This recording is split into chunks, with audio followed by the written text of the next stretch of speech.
Oh my God. Oh my gosh. Ano to? Ano to?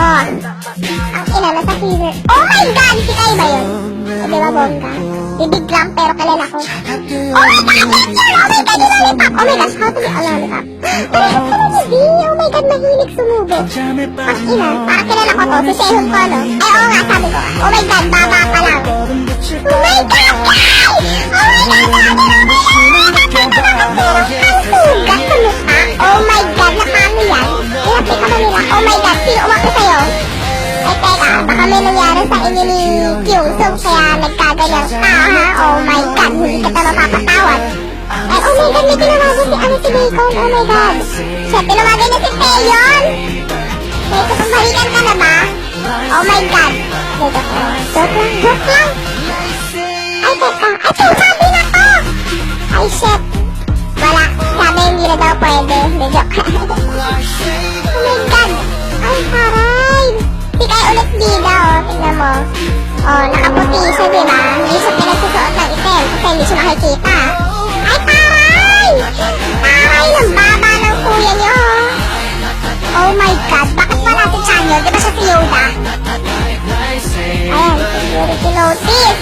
Sabi, no deadly weapon daw. Ayan, naharangan ka tuloy.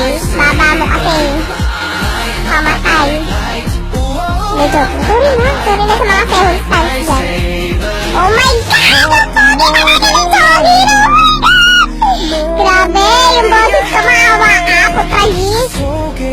Oh my God, isipan ko tumutulog. King ina, Jongin. Tignan mo naman yung uchog ko. Ang ina dito. Oh my God, lang. Nasisihip ko ng universe. Oh my God! Oh my God, yung baba talaga niya. Ayan, sinara mo ako. Buka, hirap si Tayo. Sige na, tapos na yun. Hindi nga, seryoso. Niloloko niyo ba ako? Sige na. Sige na. Ay, meron pa naman. Oh my God. Puta, yun na yun. Putang ina. Seryoso. Akala ko talaga teaser tong pinanood ko. Seryoso. Nabitin ako. Grabe. Ilang minutes yun? 2 minutes? Ang puta. Putang ina. Tapos 3 member lang nakita ko. Akala ko talaga 3 members na nawala sa EXO. Hindi ko naman alam na 3 members na lang pala ang natitira sa EXO. Grabe ah. Ang tindi na SM Entertainment. Promise. Textman, hindi ko sila magets. Ang gulo ng buhay nila kasi tignan nyo. Gumawa sila ng group na may 12 na members. Tapos, nababawasan lang. Pa isa-isa pa. Ang ina. Ano yun? Hanggang sa mag-iisa na lang matera? Grabe. Ugasan ng lahi. Ano yun? Hindi sana nag-soloist na lang yung natitirang member, diba?